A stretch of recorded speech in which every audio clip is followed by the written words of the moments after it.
Hi friends, இந்த வீடியோவில் நம்ம பார்க்க போகிறது எக்ஸென்ட்ரிக் லோடிங்கில் தேர்ட் ப்ராப்ளம். சரியா? ஆல்ரெடி 2 ப்ராப்ளம் நான் வந்து அப்லோட் பண்ணியிருக்கிறேன். இது வந்து 3வது ப்ராப்ளம். கொஸ்டின் பாருங்கள். A mild steel bracket as shown in figure. So diagram கொடுத்துட்டாங்க. is subjected to a pull of 6000 Newton. So load எவ்வளோ இருக்குது? 6000 Newton. acting at 45 degree to its horizontal axis. ஓகேங்களா? பாருங்க, ஒரு லோட் இருக்குது 6000 நியூட்டன். அது வந்து ஹரிசாண்டல் ஆக்சிஸ்க்கு 45 டிகிரி இருக்குது. ஓகேங்களா? இந்த இன்க்ளைன் லோடு ஹரிசாண்டல் ஆக்சிஸில் வந்து 45 டிகிரி இருக்குது. டோட்டலாக இது வந்து 90 டிகிரி. டோட்டலாக ஹரிசாண்டல் ஆக்சிஸ்க்கும் வெர்டிக்கல் ஆக்சிஸ்க்கும் உள்ள ஆங்கிள் வந்து 90 டிகிரி. ஸோ ஹரிசாண்டல் ஆக்சிஸ்லேருந்து 45 டிகிரி அப்படின்னா வெர்டிக்கல் ஆக்சிஸ்லேருந்தும் இந்த லோடு வந்து 45 டிகிரி தான் இருக்கும். The bracket has a rectangular section. இந்த bracket-உடைய செக்ஷன் வந்து rectangular section whose depth is twice the thickness. இதுதான் டெப்த்து. இங்கே டெப்த்து வந்து b, திக்னஸ்ங்கிறது t. ஓகேவா? திக்னஸ் சொல்லலாம், இல்லை வித்துன்னு சொல்லலாம். ஓகே, ஏன்னா ஹரிசாண்டல் டைமென்ஷன்ஸை வந்து நம்ம திக்னஸ் இல்லை வித்துன்னு சொல்லிக்கலாம். இங்கே depth b and thickness t.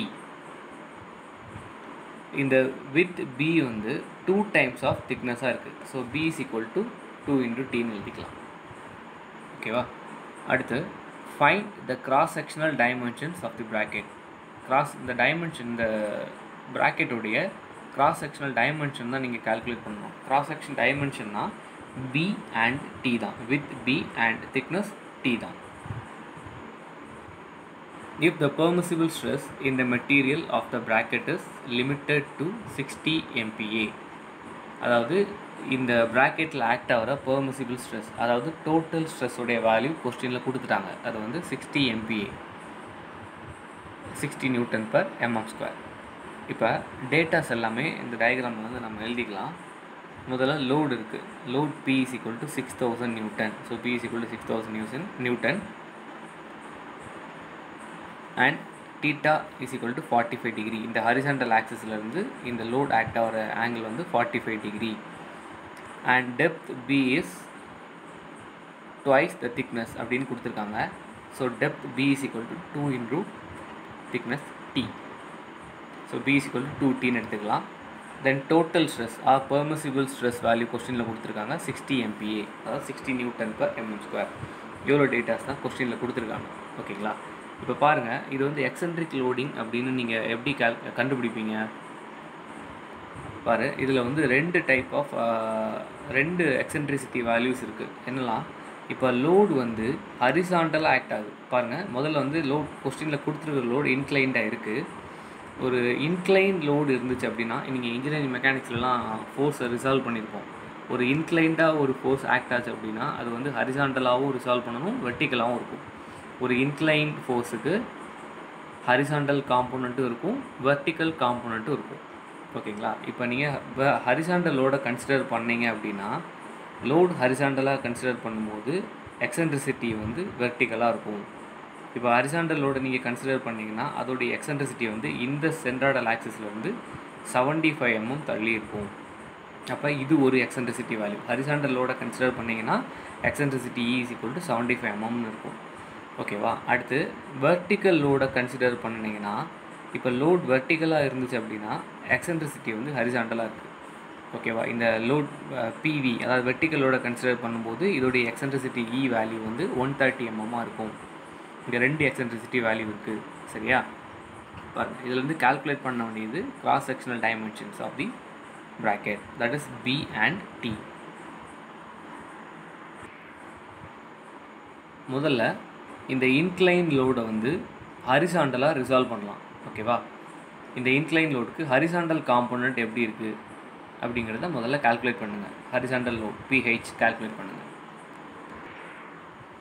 Load இன்க்ளைண்டாக இருக்கிறதுனால அதுக்கு ஹரிசாண்டல் காம்போனண்ட்டும் இருக்கும், வெர்டிக்கல் காம்போனண்ட்டும் இருக்கும். இதை ஃபஸ்ட்டு தெரிஞ்சுக்கணும். சரியா? முதல்ல ஹரிசாண்டல் காம்போனண்ட் கால்குலேட் பண்ண போகிறோம். So horizontal component of the load load value எவ்வளவு? இன்க்ளைன் லோட் 6000 நியூட்டன் கொஸ்டினில் கொடுத்துருக்காங்க. இதை ஹரிசாண்டலாக ரிசால்வ் பண்ணணும் அப்படின்னா cos 45 டிகிரியால் மல்டிப்ளை பண்ணணும். ஸோ லோட் 6000 நியூட்டன், இதை ஹரிசாண்டலாக ரிசால்வ் பண்ணணும்னா into cos 45 degree. So horizontal component of load PH is equal to 6000 into cos 45 degree. So இதோடைய வேல்யூ 4242.6 நியூட்டன். ஹரிசாண்டலாக ரிசால்வ் பண்ணிட்டீங்க. பாருங்கள், இப்போ horizontal component of load PH calculate பண்ணதும் இந்த ஹரிசாண்டல் லோட் PHனால இங்கே என்ன டைப் ஆஃப் ஸ்ட்ரெஸ்லாம் க்ரியேட் ஆகும், இந்த ஹரிசாண்டல் லோட்னால என்ன டைப் ஆஃப் ஸ்ட்ரெஸ்லாம் க்ரியேட் ஆகும்னு முதல்ல நீங்கள் கண்டுபிடிங்க. பாருங்கள், ஒரு ஹூக் மாதிரி இருக்குது. இந்த ப்ராக்கெட் வந்து வளைஞ்சிருக்கு. இந்த ஏரியாவில் இப்படி வளைஞ்சிருக்குது. இப்போது இங்கேருந்து ஒரு ஹரிசாண்டல் லோட் ஆக்ட் ஆகும்போது இந்த பெண்டாக இருக்கிற ஏரியா பாருங்கள், இந்த பெண்டாக இருக்கிற ஏரியா வந்து திரும்பவும் ஸ்ட்ரெயிட்டாக ஆரம்பிக்கும். புரிஞ்சுதா?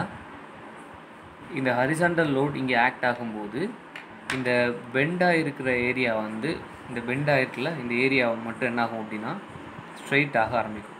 ஸோ ஸ்ட்ரெஸ் வந்து இப்படி இருக்குது. லோட் ஆக்ட் ஆகும்போது இந்த இந்த இந்த ஏரியா வந்து இந்த பெண்டாக இருக்கிற ஏரியா வந்து அப்படியே ஸ்ட்ரெயிட்டாக ஆரம்பிக்கும். ஸோ இதுவும் ஒரு டைப் ஆஃப் பெண்டிங் தான். அதாவது ஸ்ட்ரெயிட்டாக இருக்கிறத பெண்ட் பண்ணுறதும் பெண்டிங் ஆப்ரேஷன் தான்.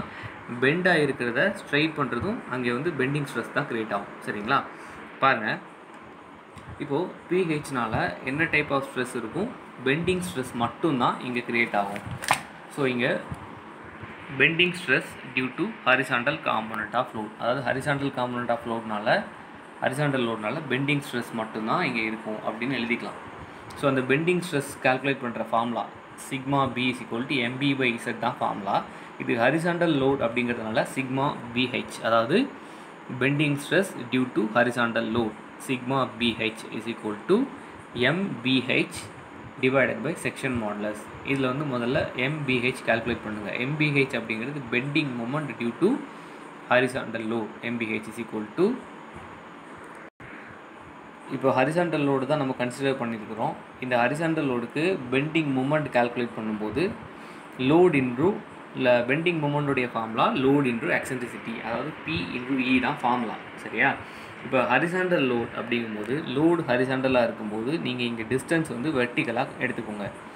ஸோ ஹரிசாண்டல் லோடுக்கு பெண்டிங் மூமெண்ட் கால்குலேட் பண்ணுற formula load PH into eccentricity E is equal to 75 mm. So bending moment MBH is equal to PH into 75 mm. So PH value தெரியும். இதிலிருந்து நீங்கள் bending moment MBH value calculate பண்ணிடலாம். சரியா? எவ்வளோ வந்திருக்கு? 318195 unit வந்து newton mm. Eccentricity E value வந்து mmல தான் இருக்குது. அடுத்து செக்ஷன் மாடுலஸ் கால்குலேட் பண்ணிடலாம். இது வந்து ரெக்டாங்குலர் செக்ஷன் தான். கிராஸ் செக்ஷன் வந்து இந்த ப்ராக்கெட்டுடைய கிராஸ் செக்ஷன் ரெக்டாங்குலர் செக்ஷன், அதோடைய depth B and width or thickness வந்து Tன்னு கொடுத்துருக்காங்க. சரியா? இதில் இன்னொரு கண்டிஷன் இருக்குது. Depth B is equal to 2 times of thickness at twice the thickness. So B is equal to 2 into Tன்னு எடுத்துக்கணும். இது கொஸ்டின்லேயே கொடுத்துருக்காங்க இந்த கண்டிஷன். ஓகேவா? இப்போ செக்ஷன் மாடுலஸ் Z கால்குலேட் பண்ணுற ஃபார்முலா ரெக்டாங்குலர் செக்ஷனுக்கு width into depth square divided by 6. width into depth square divided by 6. இப்போ width அப்படிங்கிறது திக்னஸ் தான், that is T into depth வந்து இங்கே Bன்னு கொடுத்துருக்காங்க. டெப்த் அப்படிங்கிறது vertical distance, depth B. So B square, depth ஸ்கொயருக்கு B ஸ்கொயர்னு போட்டுக்கலாம். So width T and depth B, so T into B square divided by 6. இங்கே பியோடைய கண்டிஷன் என்ன இருக்குது? 2 times ஆஃப் T. அப்போ பிக்கு பதிலாக 2 into T போட்டுடலாம். ஸோ T இன்ட்ரு பிக்கு பதிலாக 2T போடும்போது 2T square. So formula value எப்படி இருக்குது? Z is equal to T into 2T square divided by 6. ஓகேவா? இதிலிருந்து Z கால்குலேட் பண்ணுங்கள். T இன்ட்ரு 2க்கு ஸ்கொயர் வந்து 4 இன்ட்ரு T ஸ்கொயர். அப்போ Z உடைய value 4T³ divided by 6. 4T³ divided by 6. இதை எப்படி எழுதலாம்? 4/6 இன்ட்ரு T³ அப்படின்னு எழுதலாம். ஓகேங்களா? இப்போ 4 டிவைடட் பை 6 உடைய வேல்யூ 0.667. ஸோ இன்ட்ரு T³ இதுதான் Z உடைய வேல்யூ. ஸோ இப்போ Z in terms of T³ இருக்குது. பெண்டிங் மூமெண்ட் வேல்யூ தெரியும். இது ரெண்டையும் யூஸ் பண்ணிவிட்டு பெண்டிங் ஸ்ட்ரெஸ் கால்குலேட் பண்ண போகிறோம். பாருங்கள், இங்கே இசட் வந்து டி கியூப் அப்படிங்கிற டேர்மில் இருக்கிறதுனால நீங்கள் இதிலிருந்து கால்குலேட் பண்ணுற பெண்டிங் ஸ்ட்ரெஸ் சிக்மா பிஹெச்சும் இன் டேர்ம்ஸ் ஆஃப் டி கியூப்பில் தான் இருக்கும். ஓகேங்களா? இப்போ bending stress due to horizontal load sigma B H calculate பண்ணிட்டீங்க, இன் டேர்ம்ஸ் ஆஃப் டி கியூப்பில் இருக்குது. ஸோ அதை அப்படி வச்சுக்கலாம். ஹரிசாண்டல் காம்பனண்ட் கண்டுபிடிச்சிங்க பிஹெச். ஸோ இந்த ஹரிசாண்டல் லோட்னால ஒரு பெண்டிங் ஸ்ட்ரெஸ் க்ரியேட் ஆகுது அப்படின்ட்டு அந்த பெண்டிங் ஸ்ட்ரெஸ் வேல்யூவும் கால்குலேட் பண்ணிங்க, இன் டேர்ம்ஸ் ஆஃப் டி கியூப்பில் இருக்குது. அடுத்து வெர்டிக்கல் காம்பனண்ட் ஆஃப் லோட், அந்த இன்க்ளைன் லோடை வெர்டிக்கலாக நீங்கள் ரிசால்வ் பண்ணணும். இன்க்ளைன் லோட் 6000 நியூட்டன், இதை வெர்டிக்கலாக ரிசால்வ் பண்ணும்போது sin 45 ஆங்கிள் வந்து 45 டிகிரி. ஸோ sin தீட்டாவால் மல்டிப்ளை பண்ணணும். தீட்டா வந்து 45 degree. So P V vertical component of load P V is equal to 6000 into sin 45 degree. Theta வந்து 45 டிகிரி. ஸோ பிவியோட வேல்யூ 4242.6 நியூட்டன். ஓகேங்களா? இப்போது இந்த வெர்டிக்கல் லோட்னால் என்னெல்லாம் ஸ்ட்ரெஸ்ஸஸ் இந்த ப்ராக்கெட்டில் க்ரியேட் ஆகும்னு பாருங்கள். ஒரு பெண்டிங் ஸ்ட்ரெஸ் க்ரியேட் ஆகும், அட் த சேம் டைமில் ஒரு டைரக்ட் ஸ்ட்ரெஸ்ஸும் இருக்கும். இந்த வெர்டிக்கல் லோட்னால் இந்த ப்ராக்கெட்டில் ஒரு பெண்டிங் ஸ்ட்ரெஸ்ஸும் இருக்கும், ஒரு டைரக்ட் ஸ்ட்ரெஸ்ஸும் க்ரியேட் ஆகும். ஓகேவா? ஸோ இந்த ஏரியாவில் வெர்டிக்கல் லோட் ஆக்ட் ஆகிறதுனால, ஸோ இந்த வெர்டிக்கல் லோட் ஆக்டிங் டவுன்வர்ட்ஸ் தான், கீழே பார்த்தா ஆக்ட் ஆகுது. ஸோ வெர்டிக்கல் லோட் இப்படி ஆக்ட் ஆகும்போது இந்த ஏரியாவில் வந்து ஒரு டைரக்ட் ஸ்ட்ரெஸ்ஸும் இருக்கும். அட் த சேம் டைமில் ஒரு இந்த கார்னர் இந்த ஏரியா ரைட் ஹேண்ட் சைடு வந்துட்டு இந்த ஏரியா அப்படியே பெண்ட் ஆகவும் ஆரம்பிக்கும். ஸோ இந்த வெர்டிக்கல் லோட்னால ஒரு பெண்டிங் ஸ்ட்ரெஸ்ஸும் இருக்கும், ஒரு டைரக்ட் ஸ்ட்ரெஸ்ஸும் இருக்கும். முதல்ல இந்த வெர்டிக்கல் லோட்னால வர பெண்டிங் ஸ்ட்ரெஸ்ஸை கால்குலேட் பண்ணிடலாம். So sigma BV, that is bending stress due to vertical load, sigma BV is equal to MBV, that is bending moment due to vertical load divided by section modulus Z. section modulus அப்படிங்கிறது common தான். Vertical load horizontal load ரெண்டு resolve பண்ணும்போதுமே section modulus value வந்து common தான். ஏன்னா இங்கே cross section வந்து ஒரே மாதிரி தான் இருக்கும், ஒரே செக்ஷன் தான், ரெக்டாங்குலர் கிராஸ் செக்ஷன் தான். ரெக்டாங்குலர் கிராஸ் செக்ஷனுக்கு செக்ஷன் மாடுலஸோடைய வேல்யூ ஆல்ரெடி கால்குலேட் பண்ணிட்டோம் ஹரிசாண்டல் லோடை ரிசால்வ் பண்ணும்போது. So horizontal bending stress calculate பண்ணும்போது செக்ஷன் மாடுலஸ் வேல்யூ கால்குலேட் பண்ணிட்டோம். வேல்யூ வந்து 0.667 இன்ட்டு டி கியூப் டேர்மில் இருக்குது. ஸோ இங்கே bending moment due to vertical load தெரியாது. So M B V is equal to அதை கால்குலேட் பண்ணுற ஃபார்முலா பாருங்கள். இப்போ லோட் வெர்டிக்கலாக இருக்குது. லோடு வெர்டிக்கலாக இருக்கும்போது அதோடைய எக்ஸென்ட்ரிசிட்டி வேல்யூ எப்படி இருக்குது? ஹரிசாண்டலாக இருக்குது. ஸோ வெர்டிக்கல் லோடு வந்து எவ்வளோ டிஸ்டன்ஸில் ஆக்ட் ஆகுது? 130 mm டிஸ்டன்ஸில் ஆக்ட் ஆகுது. So bending moment MBV is equal to PV into 130 mm.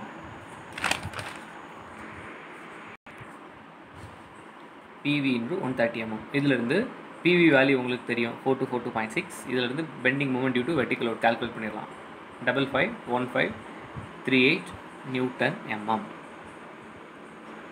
So இதிலிருந்து சிக்மா பிவி கால்குலேட் பண்ணுங்கள். இசட் வேல்யூ வந்து டி கியூப் டேர்மில் இருக்கிறதுனால உங்களுக்கு பெண்டிங் ஸ்ட்ரெஸ் சிக்மா பிவியும் டி கியூப்பில் தான், இன் டேர்ம்ஸ் ஆஃப் டி கியூப்பில் தான் இருக்கும். ஓகேவா? இப்போ இந்த வெர்டிக்கல் காம்பனண்ட் ஆஃப் லோட்னால ஒரு பெண்டிங் ஸ்ட்ரெஸ்ஸும் க்ரியேட் ஆகும், ஒரு டைரக்ட் ஸ்ட்ரெஸ்ஸும் இருக்குன்னு சொல்லியிருக்கோம். பெண்டிங் ஸ்ட்ரெஸ் கால்குலேட் பண்ணியாச்சு, இன் டேர்ம்ஸ் ஆஃப் டி கியூப்பில் இருக்குது. அடுத்து இந்த வெர்டிக்கல் லோட்னால வர்ற டைரக்ட் ஸ்ட்ரெஸ்ஸை கால்குலேட் பண்ணுங்கள். Direct stress due to vertical load. Direct stress உடைய ஃபார்முலா லோடு பை ஏரியா தான், P பை V தான். ஸோ இங்கே direct stress due to vertical load அப்படிங்கிறதுனால PV, that is vertical load divided by area. Vertical load already calculate பண்ணிட்டீங்க 4242.6. Vertical load வந்து 4242.6. தென் area, இது என்ன section? Rectangular section தான் கொடுத்துருக்காங்க. ரெக்டாங்குலர் செக்ஷனுடைய area formula width into depth. So width அப்படிங்கிறது இங்கே திக்னஸ்ன்னு கொடுத்துருக்காங்க, that is T into depth வந்து B. ஸோ பியோடைய வேல்யூ 2 டைம்ஸ் ஆஃப் திக்னஸாக இருக்குது. So B is equal to 2T. இது கொஸ்டினில் கொடுத்துருக்கிற கண்டிஷன் தான். ஸோ பிக்கு பதிலாக 2 இன்ட்டு T யூஸ் பண்ணணும். ஸோ இதிலேருந்து கால்குலேட் பண்ணுற area value T into 2T, that is 2T square. So area வந்து T ஸ்கொயர் டேர்மில் இருக்குது. அப்போ இங்கேருந்து கால்குலேட் பண்ணுற டைரக்ட் ஸ்ட்ரெஸ்ஸுடைய வேல்யூவும் T ஸ்கொயர் டேர்மில் தான் இருக்கும். ஓகேவா? இப்போ சிக்மா BH T கியூப் டேர்மில் இருக்குது. அடுத்து சிக்மா BV அதுவும் T கியூப் டேர்மில் தான் இருக்குது. அடுத்து சிக்மா டிவி இது வந்து டி ஸ்கொயர் டேர்மில் இருக்குது. ஸோ இதை வந்து ஒரு இக்குவேஷன் மோடில் எழுதிட்டு இதிலேருந்து டைமென்ஷன்ஸ் நம்ம கால்குலேட் பண்ண போகிறோம். பாருங்கள், இது வந்து எக்ஸென்ட்ரிக் லோடிங்கில் தேர்ட் ப்ராப்ளம் தான். இதுக்கு முன்னாடி 2 ப்ராப்ளம் போட்டிருக்கிறோம். அந்த 2 ப்ராப்ளம்லேயும் வந்து அந்த ஒரு செக்ஷன் ஒரு ப்ராக்கெட்டில் ஒரு காலமில் ஆக்ட் ஆகிற ஸ்ட்ரெஸ்ஸஸ் கால்குலேட் பண்ண சொல்லியிருப்பாங்க.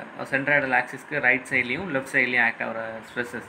ஸோ ரைட் சைடில் வந்துட்டு கம்ப்ரெசிவாக இருக்கலாம், லெஃப்ட் சைடில் வந்து டென்சைலாக இருக்கலாம். நம்ம ஆக்ட் ஆகிற லோடை பொறுத்து ஸ்ட்ரெஸ் டென்சைலாக இருக்கா இல்லை கம்ப்ரெசிவாக இருக்கான்னு நம்ம கண்டுபிடிப்போம் இல்லை. ஆனால் இந்த கொஸ்டினில் இந்த ப்ராப்ளம் நம்பர் 3ல் வந்துட்டு ஸ்ட்ரெஸ் கால்குலேட் பண்ண சொல்லலை. டோட்டல் ஸ்ட்ரெஸ் ஆல்ரெடி கொஸ்டின்லேயே கொடுத்துட்டாங்க. டோட்டல் ஸ்ட்ரெஸ் பெர்மிசிபிள் ஸ்ட்ரெஸ் 60 Nm²ன்னு கொஸ்டின்லேயே கொடுத்துட்டாங்க. 60 MPaன்னு கொடுத்துருப்பாங்க. சரியா? ஸோ இந்த கண்டிஷனில் இங்கே வந்து என்ன கால்குலேட் பண்ண போகிறோம்? ஸ்ட்ரெஸ் கால்குலேட் பண்ண போல இங்கே வந்து டைமென்ஷன்ஸ் தான் கால்குலேட் பண்ண போகிறோம். ஸோ இங்கே கம்ப்ரெசிவ் டென்சைல் அப்படின்னு நம்ம குழப்ப வேண்டாம். இங்கே வந்து பெண்டிங் லோட், ஹரிசாண்டல் லோட்னால ஒரு பெண்டிங் ஸ்ட்ரெஸ் கிரியேட் ஆகுது, வெர்டிக்கல் லோட்னால ஒரு பெண்டிங் ஸ்ட்ரெஸ்ஸும் ஒரு டைரக்ட் ஸ்ட்ரெஸ்ஸும் கிரியேட் ஆகுது.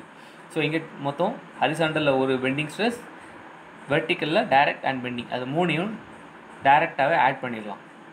ஓகேங்களா? அப்போ டோட்டல் ஸ்ட்ரெஸ்ஸுடைய formula sigma is equal to bending stress due to horizontal load plus bending stress due to vertical load plus direct stress due to vertical load. இது 3 ஸ்ட்ரெஸ் வேல்யூவும் நம்ம கால்குலேட் பண்ணி வச்சுருக்கோம். இன் டேர்ம்ஸ் ஆஃப் டீயில் இருக்குது, திக்னஸ் டேர்மில் இருக்குது. ஓகேவா? இங்கே லெஃப்ட் ஹேண்ட் சைடில் இருக்கிற சிக்மா அப்படிங்கிறது total stress R permissible stress. இது கொஸ்டினில் கொடுத்துட்டாங்க 60. பாருங்கள், இப்போ எல்லா வேல்யூவும் எடுத்து இந்த ஃபார்முலாவில் நம்ம சப்ஸ்டியூட் பண்ண போகிறோம். போட்டுட்டு ஒரு ஈக்குவேஷன் மோடில் நம்ம எழுத போகிறோம். பாருங்கள், இதில் லெஃப்ட் ஹேண்ட் சைடில் 60 இருக்குது, ரைட் ஹேண்ட் சைடில் சிக்மா பிஹெச் டி கியூப் டேர்மில் இருக்குது, சிக்மா பிவி அதுவும் டி கியூப் டேர்மில் தான் இருக்குது, தென் டைரக்ட் ஸ்ட்ரெஸ் வந்துட்டு டி ஸ்கொயர் டேர்மில் இருக்குது. ஸோ இதை வந்து ஈக்குவேஷன் மோடில் எப்படி எழுதலாம் அப்படின்னா, multiply by T cube on both sides. Left hand சைட்லேயும் ரைட் ஹேண்ட் சைட்லேயும் டி கியூபால் மல்டிப்ளை பண்ணும்போது இந்த ஈக்குவேஷன் கிடைக்கும். இந்த ஈக்குவேஷன் கிடைக்குது. ஈக்குவேஷன் 1 கூட நீங்கள் எடுத்துக்கலாம். இந்த ஈக்குவேஷன் நமக்கு கிடைக்கும். அதாவது லெஃப்ட் ஹேண்ட் சைடில் இன்டூ டி கியூபால் மல்டிப்ளை பண்ணுங்கள், 60 into D cube. Right hand சைடில் ஃபஸ்ட்டு இந்த இதில் டி கியூபால் மல்டிப்ளை பண்ணும்போது டி கியூபும் கேன்சல் ஆகிரும். ஸோ இந்த வேல்யூ மட்டும் தான் இருக்கும். அடுத்து இதுலேயும் டி கியூபால் மல்டிப்ளை பண்ணும்போது டி கியூப் கேன்சல் ஆகிரும்.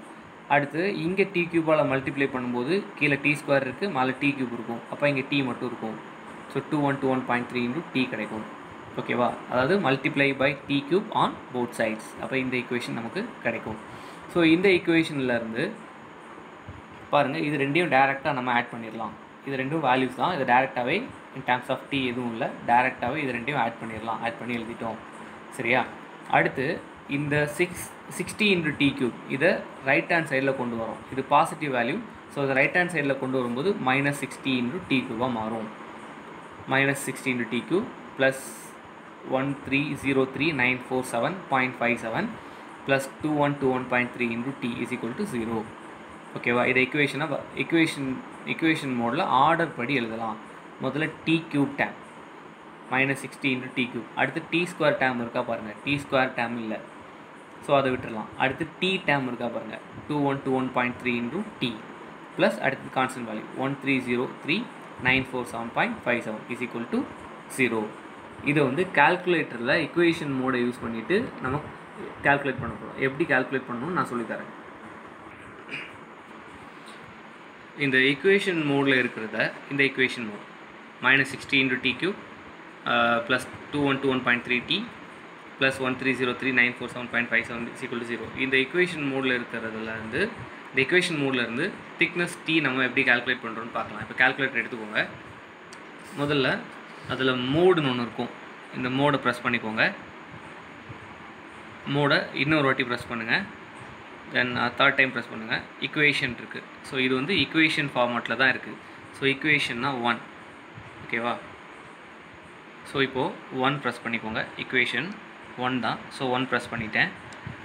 அடுத்து அன்னோன்ஸ் 2 and 3. நெக்ஸ்ட் இன்னொரு வாட்டி மோடை ப்ரெஸ் பண்ணுங்கள். Degrees 2 and 3. இப்போ டிகிரி 3 தான். இங்கே க்யூப் டேம் வரைக்கும் தான் இருக்குது. ஸோ க்யூப் டேம் வரைக்கும் இருக்கிறதுனால டிகிரி 3ன்னு எடுத்துக்கலாம். So degree 3. இப்போ 3 ப்ரெஸ் பண்ணலாம்.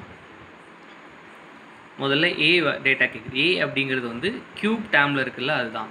ஸோ க்யூப் பக்கத்தில் என்ன இருக்குது? D cube. டி க்யூப் டேர்மில் என்ன இருக்குது? மைனஸ் 60. ஸோ ஏ வந்து டி க்யூப் டேர்மில் இருக்குது மைனஸ் 60. மைனஸ் 60 அடிச்சுட்டு இஸ் ஈக்குவல் டு. அடுத்து பி, முதல்ல க்யூப் டேம், க்யூபுக்கு அடுத்து ஸ்கொயர் டேம். இங்கே ஸ்கொயர் டேமில் எதுவுமே இல்லை, டி ஸ்கொயர் டேமே இல்லை. ஸோ அப்போ அதை 0ன்னு எடுத்துக்கலாம். ஸோ பி வந்து 0 ப்ரெஸ் பண்ணிவிட்டு இஸ் ஈக்குவல் டு. அடுத்து சி, டி க்யூப் டேம் போட்டிங்க ஏல, அடுத்து பியில் வந்து ஸ்கொயர் டேம் இல்லை 0. அடுத்து வந்து டி டேம், அதாவது டி பவர் 1. டி பவர் 1ல் என்ன இருக்குது? 2121.3. டி டேம் வந்து 2121.3 2121.3 போட்டு இஸ் ஈக்குவல் டு ப்ரெஸ் பண்ணிக்கோங்க. அடுத்து டி டேம், அதாவது டி பவர் 0, அதாவது கான்ஸ்டன்ட் டேம். பாருங்கள் இதில் என்ன இருக்குது? 1303.947.57 1303.947.57 1303.947.57 போட்டுட்டு இஸ் ஈக்குவல் டு ப்ரெஸ் பண்ணுங்கள். வேல்யூ எவ்வளோ வந்திருக்கு? 28.328, அதாவது 28.33 mm. பாருங்கள், T is equal to 28.33 mm. Thickness calculate பண்ணிட்டீங்க. திக்னஸ் கால்குலேட் பண்ணதும் இப்போ நம்ம B கால்குலேட் பண்ணிடலாம். Depth B. B is equal to 2 times of thickness ன்னு கொஸ்டினில் கொடுத்துருக்காங்க. So 2 into 28.33. அப்போ B is equal to 56.66. அப்போ T and B இது ரெண்டு டைமென்ஷனுமே நம்ம கால்குலேட் பண்ணிட்டோம். அதை ஆன்சரில் எடுத்து எழுதிக்கலாம். அவ்வளோதான். இப்போ இங்கே ஃபஸ்ட்டு ரெண்டு ப்ராப்ளம், அதாவது problem number 1 and problem number 2ல் நம்ம ஸ்ட்ரெஸ் கால்குலேட் பண்ணிவிட்டு அந்த ஸ்ட்ரெஸ்ஸோடைய டிஸ்ட்ரிபியூஷன் டயக்ராம் வரைவோம். ஓகேவா? இங்கே வந்து டிஸ்ட்ரிபியூஷன் டயக்ராம், அதாவது ஸ்ட்ரெஸ் டிஸ்ட்ரிபியூஷன் வரைய வேண்டிய அவசியம் இல்லை. ஏன்னா இங்கே ஸ்ட்ரெஸ் நம்ம கால்குலேட் பண்ணலை, டைமென்ஷன்ஸ் தான் கால்குலேட் பண்ணியிருக்கோம். ஸோ டைமென்ஷன்ஸ் மட்டும் கால்குலேட் பண்ணிவிட்டு அப்படியே விட்டுடலாம். ஓகேவா? B and T ஆன்சரில் எடுத்து எழுதிக்கலாம். அவ்வளோதான்.